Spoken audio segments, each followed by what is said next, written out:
Hey everybody, Josh the RV Nerd down here at Advantage One RV today with a 26.5 RKS Jayco Eagle fifth wheel. It's from 2012, and I gotta tell you, I don't remember ever seeing one of these before, and it's blowing my mind that this model, this layout, or something very similar to it's not made today.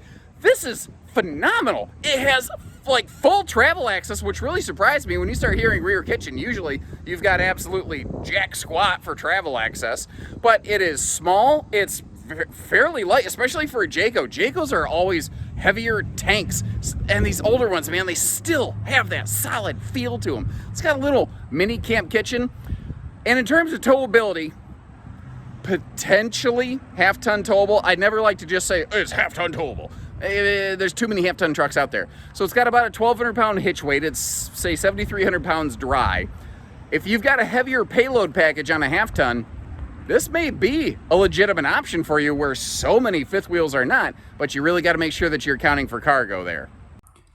And I've said this a few times lately, but this one in particular, I can't believe they don't build something like this today. This floor plan is awesome. If you look at it, it's kind of like a rear kitchen cousin to the modern 24RE Jayco Eagle HT fifth wheel.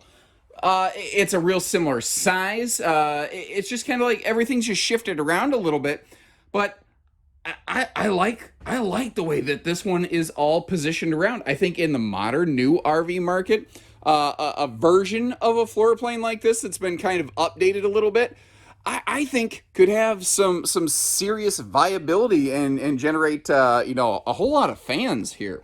The RV itself, used, not abused. What I mean by used is like over here on this dinette, the little leatherette kind of end bumper cap things, whatever you want to call them, they show a little bit of like where some people have done the butt scoop boogie and they've kind of slid in and out of the dinette a few times because, that's what you do with a dinette. But it's nothing harsh or scary. One significant update I think a lot of people are going to like is this used to be all carpet. They had, Jayco built us with all of the carpet, which was pretty normal back in 2012 when this was first made. Whenever I see flooring has been exchanged, my little uh-oh alarm goes off, and I start asking around, was there any problems here? Because everything felt real solid. And it turns out there's nothing wrong. Folks just didn't like carpet. They thought this cleaned up much, much better. Now, a lot of times in the new RV market, people ask, why don't they just get rid of the carpet? You have to engineer slides differently. And when they removed the carpet in front of the slide, they actually changed the slide out's angle of attack. And it is lightly scuffing the floor right here. But, at the same time, it's now also easier to clean. And in case you're kind of curious, like you see that little trim strip down there, that's what everything else, kind of used to look like. And what is this? This is hungry. Is this like a hat holder? Somebody help me out.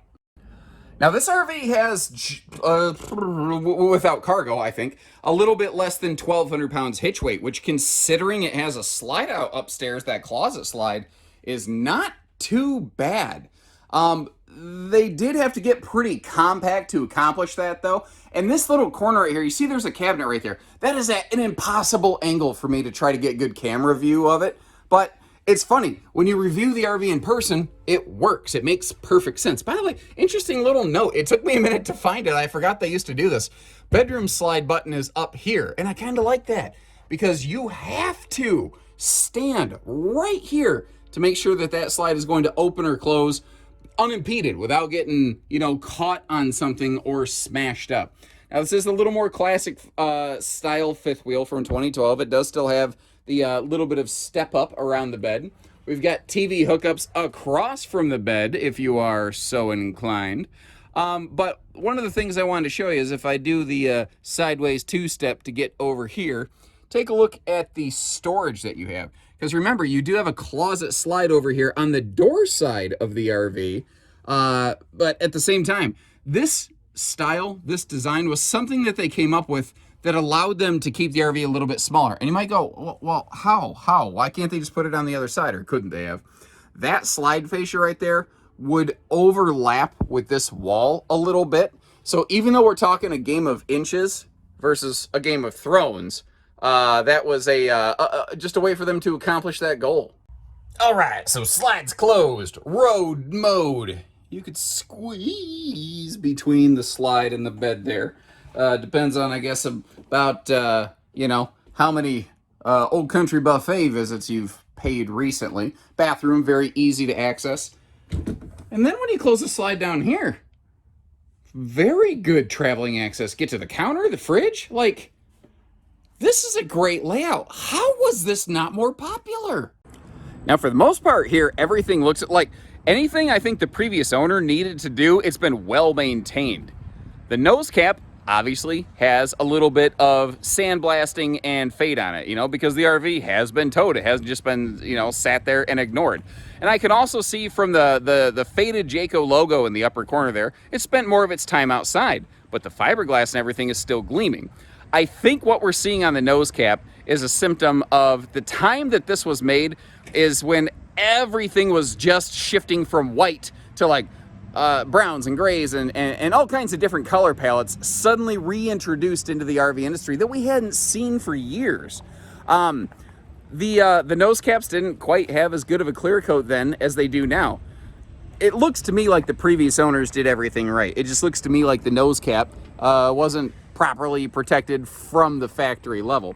Now, one of the things I remember from Jayco's back in this time, when everybody used to have these conventional fold-out steps, they were usually 6-inch planks. Jayco always touted how they had deeper 8-inch planks on their steps to give you a little more foot space, which I think is cool. Things like that wider entry door, not everybody did at the time. These look to be original tires, Goodyear Marathons, which means depending on the philosophy to which you subscribe, they are pretty much approaching their age out period. The often accepted or concept there is that tires are good for about 10 years, and then the molecular aspects of them begin to degrade a little bit more rapidly. Now, that theory varies from person to person. Plenty of people look at them and go, the tires are fine. I'm just going to try to give you the best information I can and let you decide. This is all power jacks, by the way. This was made before this size or series of fifth wheel classification, whatever you want to say, had like auto leveling. The receiver hitch on the back there, that was welded onto the bumper. So it also looks like there has been a little bit of gusseting and reinforcement done on that bumper to like frame rail kind of transition right there. Since it's all aftermarket, I don't have a specific weight measurement. I can tell you that this is capable of handling, but I would imagine if you've got like just even a bike rack carrier or something like that, something light duty, it should be perfectly fine. And overall, the roof looks good, healthy, cleaned with regularity, which kind of lines up with the sidewalls. Rarely I'll bump into something where they don't take care of the roof the way they take care of everything else. All the seal points actually look like maybe they're factory original.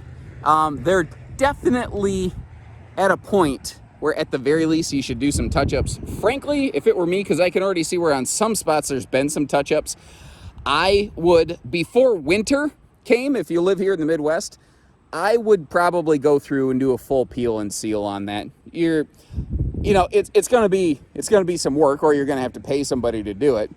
But when it's done, you're not gonna regret that it's done.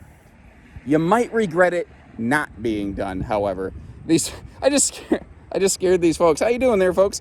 They pulled up and they saw me and they're like, oh my God, don't jump. And it looks like maybe something bumped the roof right here, but it's been patched and it's all solid. I mean, that's solid as anything else, so it's not like it got punctured in a storm and a bunch of water flooded in. Everything looks good up here. So what do you think? I mean, am I wrong? I'd camp in that. I'd camp in that hard. That's a good layout right there. I'd love to see this in a newer modern fifth wheel with like auto leveling and whatnot, but it doesn't exist. The good news is you got one here that is a pretty problem-free philosophy Hakuna Matata looking thing. And if you need financing, you need it delivered, you got a trade, we do all that stuff. Just give us a call. We'll get you camping. So take care, stay safe, have fun, and have it a one day, everyone.